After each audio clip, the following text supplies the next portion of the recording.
When it came time to start a new full series retrospective, I wanted to pull double duty. I mean, sure, it's nice talking about a game series that meant a lot to me personally, but I wanted a franchise that meant a lot to video games as a whole. Well, the good news is I found just the right candidate.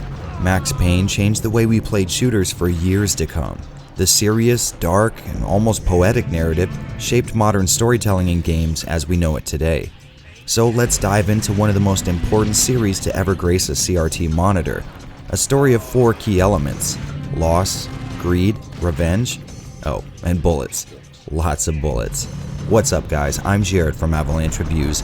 Welcome to the Max Payne Retrospective.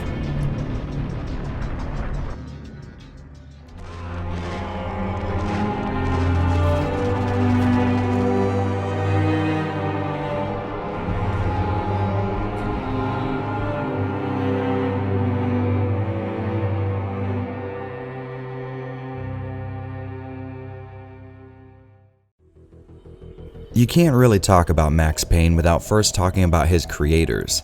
Around the time of Windows 95 and a burgeoning 3D accelerator card market, the Finnish company Remedy Entertainment wasn't really known as a game development studio, at least not to most.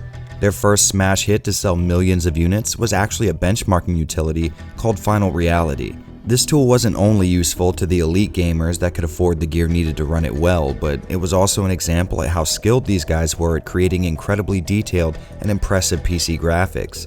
Of course, this influx of funds and attention could only mean one thing for a company in their position, so in the interest of striking while the iron was hot, Remedy got straight to work on a game that would be worthy of the next level tech they were known for. Which obviously leads us to Max Payne, although that's not the name he started out with. Like most concepts made by visionaries, the initial idea was a far cry from what we actually got, but I think we can all agree we wouldn't have it any other way. Max Payne would go on to win the accolades of the industry and achieve a level of success that no one could have seen coming. Praised for its cutting-edge visuals and bullet time mechanics, this game had won the hearts of the full gaming market thanks to an added PS2 and Xbox release. But if you ask me, most of us were enamored by the gritty, hard-boiled story that Max had to tell. A story that would lead us down a very dark road, one with a single dim headlight to guide us. The word was out. A deadly virus released into the city's corrupt circulatory system. Something wicked this way comes. Max Payne at large. In 1998, Max Payne was a cop climbing the law enforcement ladder. Not only was he rising in rank, but he had a beautiful wife and a newborn baby to care for. Flash forward to 2001, and he's gone from a cop with a bright future to a fugitive with a kill count that could fill a small island nation. The noose is sure to tighten around this fugitive criminal as more NYPD units join the search to apprehend him. So what happened in between? Well, one day after coming home from work, Max finds that his house has been broken into and ransacked. After following his wife's cries for help, Max stumbles across the body of his daughter and finds his wife has suffered a similar fate. The intruders were junkies high on a brand new designer drug called Valkyr. Driven by his hate for the drug and his guilt for not being able to keep his family safe, Max joins the DEA and takes part in an undercover investigation that would see him infiltrating this new drug ring. As you might imagine, things don't go according to plan, with Max somehow getting his cover blown. This leads to the killing of half of the people who are aware of his deep cover status. With his superior dead, Max is essentially just a criminal now, at least as far as the rest of New York is concerned. In most areas, you'll find radio or TV news broadcasts chronicling the crimes Max has been set up in, and more importantly, the long list of mobster assholes he's gotten rid of. Currently in pursuit of Max Payne, a repeated felon, believed to be armed and extremely dangerous. The rest of the story involves Max tearing through the Big Apple's criminal underworld during the worst blizzard the city's ever seen. Further on, we learn that things aren't exactly as cut and dry as they initially seem, and find a new set of targets for Max to aim his wild rage at. Even though the game's twists and turns are kind of common knowledge by now, I don't want to say too much more since I really do want you guys to experience this tale for yourselves. There's just something about the gritty, film noir-inspired ways the game goes about unfolding its story that we just flat out hadn't seen up until this point. Sure, hate-filled rage narratives are a dime a dozen, but Max Payne shifted the storytelling landscape by really humanizing Max as a character. Domination, spy helicopter reports, illegal wiretap recordings, internet porno, all of the above. Take your pick. I really didn't care anymore. I had seen too much of it already. While he was essentially playing the role of some kind of white knight, he was no innocent action hero. Throughout the game, Max is forced to kill an incredible amount of people, and even though he struggles with the dysphoria this causes with the part of him that still believes in the law, he can't help but love every minute of it. I don't have a clue these days. I just shoot them as they come. Of course, his character would be nothing without the poetic way in which he described even the most mundane aspects of the game. I mean, when was the last time you heard someone give this ominous description of graffiti? Something ugly had been tattooed on the wall, a map of things to come. There's a poison syringe, a magic tag full of diabolical meanings. The whole game is peppered with language like this, and while it did help set it apart from the typical PC shooter, it did even more to immerse players into Max's world. I can't really say why, but the dissonance caused by having such a gritty setting described in the most poetic language possible just made for a feel we hadn't really got from any other mindless shooter in the past. Adding to this duality is Max's propensity to narrate his circumstances in the past tense, which added a level of cohesion since the game started with Max recounting the events that led to his current predicament. When Janella was burning to get me, the feeling was mutual. He was trying to put out my flames with gasoline. For some reason I may never know, the fact that I was playing through what was essentially a painkiller-fueled flashback propped up the rest of the cinematic elements that made the game so unique. And if we're talking unique, we have to give some attention to the graphic novel-style cutscenes used to tell this story. Since Remedy knew they couldn't deliver story segments with a level of quality that could match the overall story by only using in-game graphics, it was decided that it would be delivered like a comic book. While I think they made the right call here, budget constraints would lead to the studio using employees and family members to play the roles of in-game characters, which bounces back and forth between feeling quaint and really cheap. The architecture of blood and bow and arrow. Death is coming! If we're being honest, this is the only quote-unquote downside I can think of. This story was not only unique, but you could tell it was a labor of love. It was clear right from the start that this was someone's passion project, that it was a story the author felt needed to be told, and at the time you just didn't get any better than this. The combination of a gritty crime thriller mixed with elements of hard-boiled film noir and the always entertaining revenge flick made Max Payne something to stand up and take notice of. Now, new players may not feel the weight of this importance, as the industry has emulated this game's direction a million times by now, but believe me when I say this is a timeless story made with a level of care and attention to detail that you aren't likely to see anymore. Whether it's on the PS2, Xbox, or PC, no matter how you do it, make sure you experience this dark tale for yourself. I could hear Punchinello on the phone begging for help.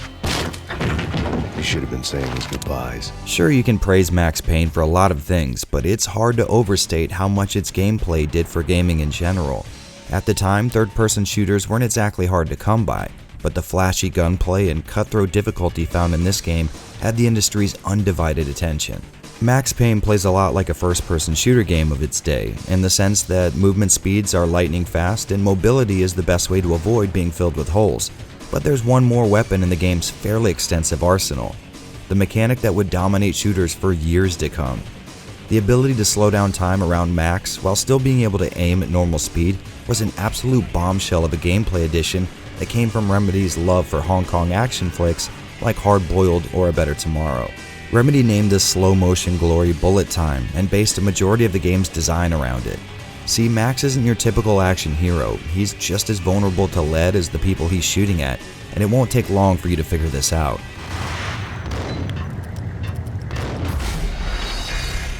Having access to bullet time makes gunfights that would typically last 1 or 2 seconds and end in Max's death turn into long, stylish shootouts where the player has enough time and leeway to pull off some truly amazing stuff. When you're not engaged in some type of slow-motion shootout, combat takes on a completely different tone.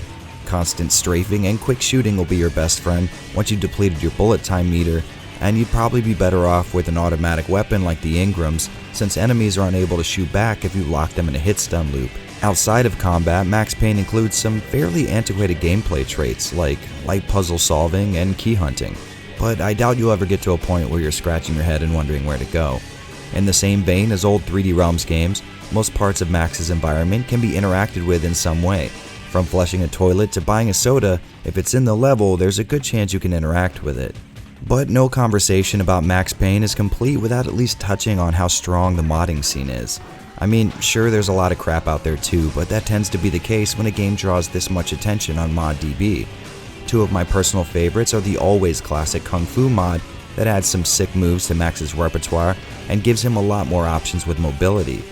Then of course there are plenty of first-person mods for the game, and while they do make dodging bullets a much harder affair, you just can't argue with the coolness of a Max Payne FPS.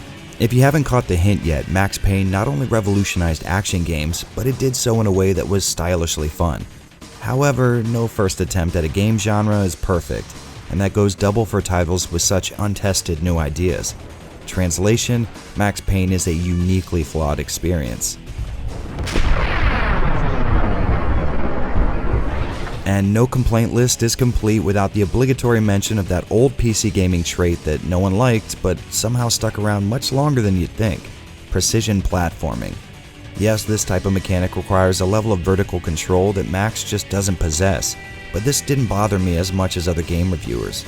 I mean, yeah, it's not great, but it makes up maybe 5% of the gameplay, and despite Max's jump arc stopping all forward momentum at its highest point for some unknowable reason, this really didn't bother me too much. And let's face it, in a game where a quick save is always possible, falling to your death just isn't that big of a deal. I never understood why reviewers tore into this so hard, especially when there's way worse aspects of the game to focus on.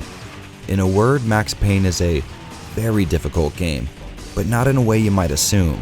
Even though I'm not the most talented gamer out there, I can deal with a little technically challenging gameplay. A little opposition between me and the game's ending never bothered me before, but the difficulty has to at least be consistent. In Max Payne, random elements like physics, bullet spread, explosive splash damage, and enemy AI are much more likely to kill you than any junky mobster. Sometimes I can get out of a firefight with a shotgun-wielding bad guy a good distance away without a scratch on me. And sometimes RNG causes one single pellet from that shotgun to trigger an instantly lethal headshot. Of course, in my hands, that same shotgun is as menacing as a disapproving look. Now, this on its own really isn't much of a deal breaker, but when you combine it with a number of other factors, the scales start to tip towards the more frustrating side of things. First off, like I mentioned before, Max is nowhere near invincible. In the span of a second, 1 or 2 shots can have your damage meter nearly filled. Enemies carrying Ingrams and Colt Commandos are especially deadly, since those guns have the highest rate of fire, which can be a pain but also goes hand in hand with the extremely long getting up animation that comes with a bullet time dive.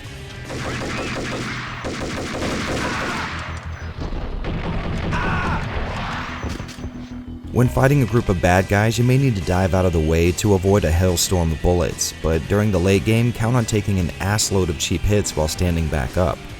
Now, I know what you're thinking, and yes, there is another form of bullet time that just slows down time while Max is free to do whatever he wants as long as there's still meter. And it's true this is a massive help, but it also comes with its own caveats. First off, this drains through your meter at an incredible rate, meaning activating it with less than half of a bar filled will net you maybe 2 or 3 seconds. And second, activating this mode requires Max to be completely stationary. Hitting right click even too soon after you've let go of a direction will result in a bullet time dive, which, like I said, can often lead to a quick death. I found that this was incredibly hard to pull off in a heated gunfight, since the game all but demands that Max move as much as possible. Stopping dead in your tracks and waiting long enough so that the inputs no longer register just to go into bullet time doesn't lend itself to the game's breakneck pace. But let's say you perfectly pull this off and now you're in bullet time. Don't be surprised when you find that Max is now running in place. For some reason, in this state, not only is Max's movement obviously slowed down, but he also gets caught on flat terrain, or just simply takes a full second or two after a direction has been pressed to start actually moving. This may not be too bad of an issue if we were allowed to enter bullet time while moving, but hey, what are you gonna do? All of these problems put together leaves only one option, and it's something that'll be extremely familiar to those of you who grew up playing old PC games. Yes, the key to beating Max Payne is equal parts luck, skill, and of course, save scumming. Since MP allows for quick saving at any point in the game, you'll find yourself instinctively reaching for that F5 key non-stop. While this is a great tool to have, I just couldn't help but feel a bit cheap for abusing it. Quick saving before a big fight and reloading it as many times as it takes to get that perfect result just doesn't match that feeling of accomplishment you get from overcoming a gameplay challenge. The only problem is, I don't exactly know who to blame. Should I restrict myself from using the mechanic as intended, or should Remedy have made a more balanced difficulty? Now, I know that was a lot of complaints, and they seem pretty substantial, but I can assure you Max Payne's gameplay is still in a league of its own. Despite all the bitching I just did, I had an amazing time reliving this little moment in gaming history, and I think you will too. I mean, you really just can't beat how much fun can be had when this game hits its stride. The fast-paced, visceral shooting, and incredibly innovative bullet time system makes for an unforgettably good time, and even though I would fall to a cheap hit every once in a while, I still loaded up that last save and jumped back into the fight. Most of the issues I listed could probably be explained away by a small developer taking their first shot at the genre, and well, let's just say they would go on to more than make up for their mistakes. So if I had to summarize all these contradicting statements, I'd say Max Payne is an amazing gameplay experience, both in the context of its own era and today. There may be some serious flaws in playing through this classic, but they are flaws well worth overcoming. Take me home into the freaking jail, just don't hurt me. Your rights will be ready at your funeral. In the same way Remedy revolutionized PC gameplay, they also paved the way for some truly inspired graphical tricks. At the time, and hell even today, the standard process was to hire an artist or AD to map all of the textures in your game, but Remedy broke with tradition by wrapping real-world photographs as textures, a practice that was initially rejected by a lot of Remedy employees since it seemed lazy, but the amount of time and money that could be saved was more than enough of an incentive, which led to this world-famous face. And yes, it does look like every character in the game is taking some kind of Guinness World Record shit, but this was still much more realistic than what could be achieved at the time with traditional 3D rendering. The same process was used on most aspects of the environment, and if you ask me, this is the main reason the game still holds up as well as it does. Walking through a broken down apartment complex feels incredibly convincing, and yeah, sure, this is thanks to some cutting edge graphics for its time, but exposed brick and wooden doors all look much more real than you would expect, and that's because they are. Members of Remedy actually traveled to New York to capture pictures of the seedy back streets where the game would take place, and with the help of 2 real-life bodyguards, captured snapshots of what would be used in the environments and the game's cutscenes, the latter of which deserving special mention. In another odd choice, the team decided not to model or choreograph most of their cutscenes using in-game assets, instead opting for graphic novel-style panels. This was most likely another cost-cutting measure, but it's also likely that they wouldn't have been able to maintain the cinematic feel of the game if they were trying to act out emotional scenes using still photographs for faces. Pleased to meet you. I'm Frankie the Bat Niagara. Niagara, as in you cry a lot? These comic panels remain the butt of a bunch of jokes even today, since Remedy just had friends, family, and team members acting as the main cast, which really shows sometimes. But if you ask me, these things are quaint as hell. Every time I replay this game, I'm automatically transported back to my early teenage years, a time when stylized choices like this would make for some record-breaking news in the PC world. Sadly, they're not for everyone though, and I can sort of understand that. I grew up reading comics, so the fact that a dark tale could be laid out in this type of format is nothing new to me, but different strokes for different folks. But hey, even if this isn't your style, you should still be able to appreciate the cutting-edge look MP was able to pull off. Using their experience pushing boundaries with the Final Reality benchmark, Remedy implemented some of the best particle effects and real-time lighting anyone had ever seen in a PC game. Seriously, this is one incredible looking game. If you ask me, this is due to a lot of little things coming together to form something greater than the sum of their parts. Showing their Hong Kong action roots, Remedy made sure gunfights kicked up all kinds of 2D debris, and those gunshots were sure to light up the environment with trance-inducing muzzle flashes. But there's an even larger reason why Max Payne means so much to me, even today, and it has to do with a little obsession of mine. See, I've always been a fan of immersive games. I'm willing to forgive a lot if a game can really make me feel like I'm really in there, living in its world, and Max Payne does exactly that. Out of every window or just below every rooftop, the frozen city of New York felt alive, almost like you could reach out and touch it. The pale glow of a light above an alleyway door sheds just a tiny bit of brightness on a dark brick building that seemed to stretch all the way up to the sky. And then you look up and see the world's worst looking skybox. But hey, you can't expect everything to be perfect, which brings us to a very important subject, not so much regarding graphics, but getting this nearly 20-year-old game working on modern systems. Getting Max Payne running as it exists on Steam is actually pretty cut and dry, but you guys may end up with terribly glitchy sound effects like I did. So you'll want to install this patch, which I'll be linking in the description, and that's it. Just one patch and you're good to go. Yeah, come on, you guys knew it wasn't going to be that easy. See, these early PC games were made to take specific advantage of the 4:3 aspect ratio seen in CRT monitors of the day. Sure, Max Payne does use direct 3D hardware acceleration, so even newer cards like my 1070 Ti is recognized, but just clicking it and then the highest resolution supported isn't going to do you any good. Without a widescreen patch, you're going to have some pretty annoying issues.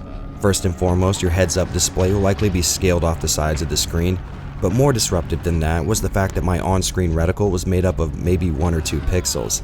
Most of the time I couldn't even see it, and with the added compression that comes with YouTube, I'd wager you guys definitely won't be able to either. The good news is there's a really good widescreen patch that I'll also be linking in the description. Okay, so now you've got the game working and you have widescreen support. Oh, and it's probably best that you force anti-aliasing through your video card's control panel, otherwise you'll get these weird white lines on some surfaces. Well, other than that, there's nothing left to do but enjoy the game. Unless you have a truly refined palate and want to experience Max Payne at its highest fidelity, but you also want to retain the intended aspect ratio, because you're a snob, like me. As some of you guys may know from personal experience, 4:3 games can be a real pain on 16:9 displays, since the highest non-widescreen resolution stops just short of a 1080 pixel height, causing either your monitor or your graphics card to scale it, which can cost you some definition.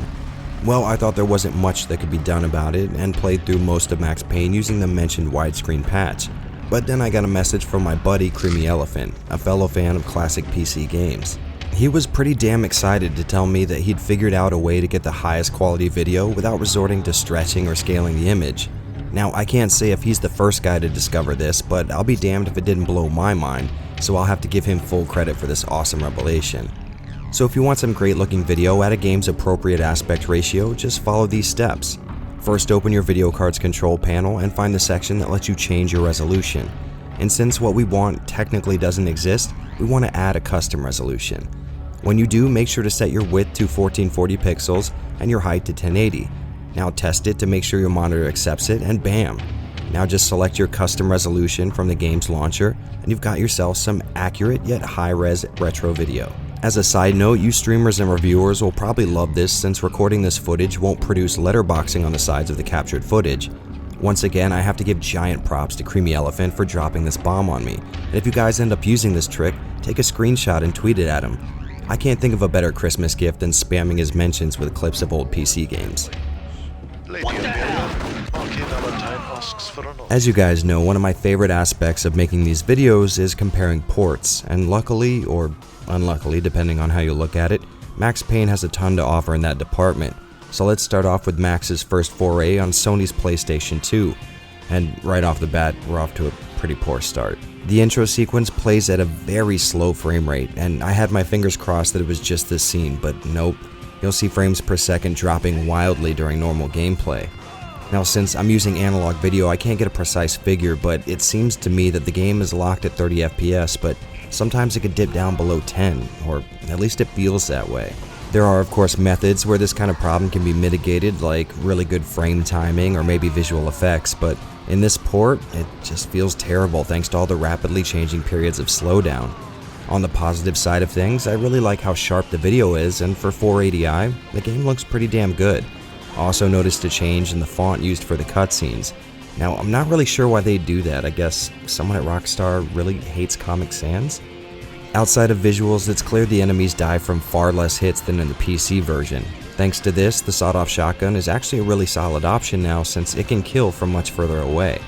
There's also a slight aim assist, but to be honest, the controls are just too bad for that to matter much. Adjusting my aim was way too jerky, and even with the sensitivity down, it just was not a fun experience. Without a doubt, the PS2 is not the best bet for getting your Max Payne fix on a console. Next up, we have the Xbox version, and I was expecting a similarly bad experience, seeing as Rockstar was also behind this conversion, but that same intro scene put my worries to rest. This is by far a much smoother frame rate. I mean, look at them side by side, it's a night and day difference. And as you would expect, this translates into much more enjoyable gameplay. Sure, there were some small dips in frame rate, but they were hardly noticeable while I was actually playing. As for the visual side of things, the Xbox version of Max runs at 480p, which makes for a much smoother, less aliased image than on the PS2, but I gotta be honest, it also seems a bit blurrier overall. Full disclosure, I am using some generic-ass $10 component cables from eBay, so there's a good chance these could be responsible. Once again, we see that the font in the comic panels has been changed, and this time it's even different from the PS2 version. And at this point, I'm kind of interested in why they would keep doing this. As far as gameplay is concerned, the Xbox version is the clear winner between the two. The smooth and solid frame rate mixed with much better controls and a more comprehensive auto-aim makes this version play perfectly. Actually, while getting this footage, I played through half of the game and had an absolute blast with it. Now, this is a port of a PC game to what are pretty old consoles at this point, so we do have to expect some concessions. Just like the PS2 version, there have been some cutbacks in the form of a few simplifications to levels and loading screens every few areas, but honestly that's to be expected. And on the opposite end of this spectrum, we have a very unexpected port. That is to say, I had no idea it existed until doing research for this very video. In 2012, Max Payne came to mobile phones in the form of what seemed to be its own full PC form. Well, I just couldn't say no to something that interesting, so I snagged myself a copy off the Google App Store and installed it on my Galaxy S9. Now, I will admit I was expecting your typical mobile game experience, absolute shit, but I was kind of surprised to see that it actually played really well. I mean, as well as can be expected.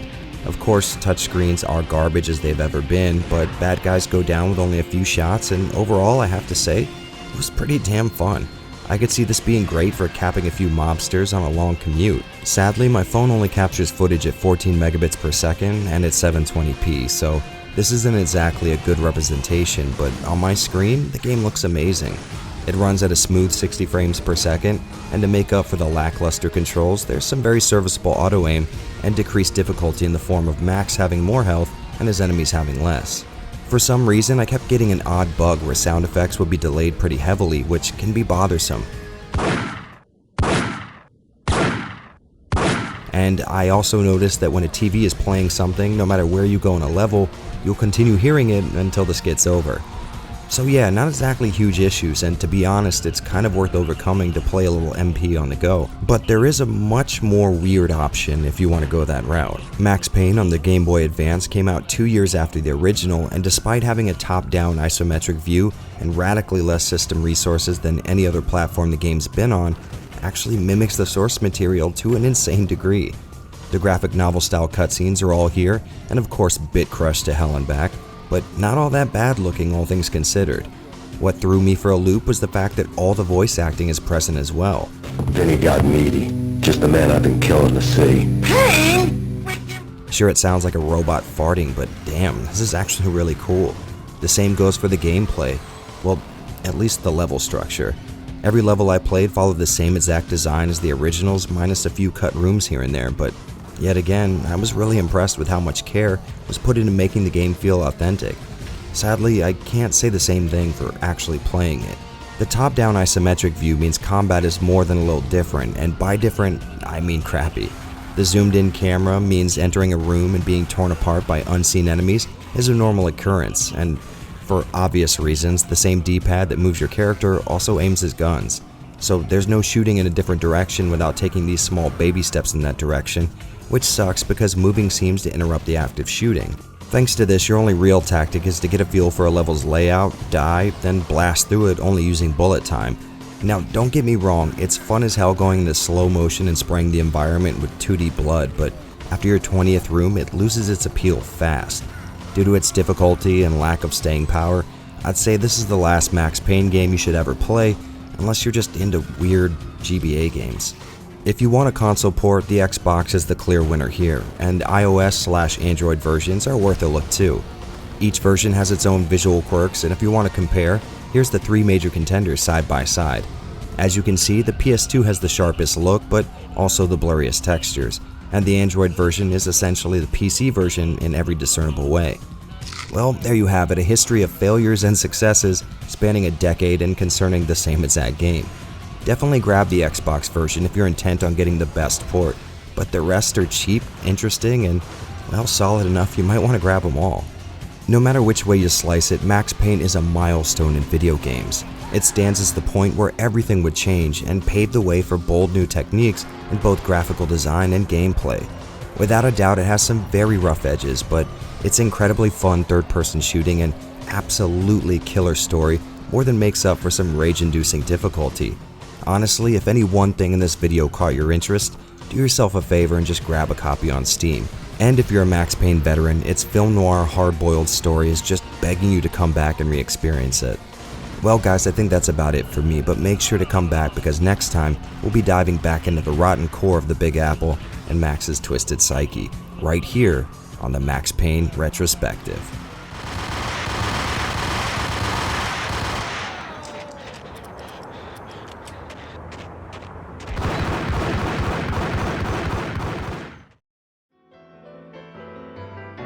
Hey, thanks for tuning in guys. If you like retrospectives like these, I'll be linking some more right here on screen, and if you want to help me keep this series going, stop by my Patreon and become one of the incredible people I essentially owe all of this to.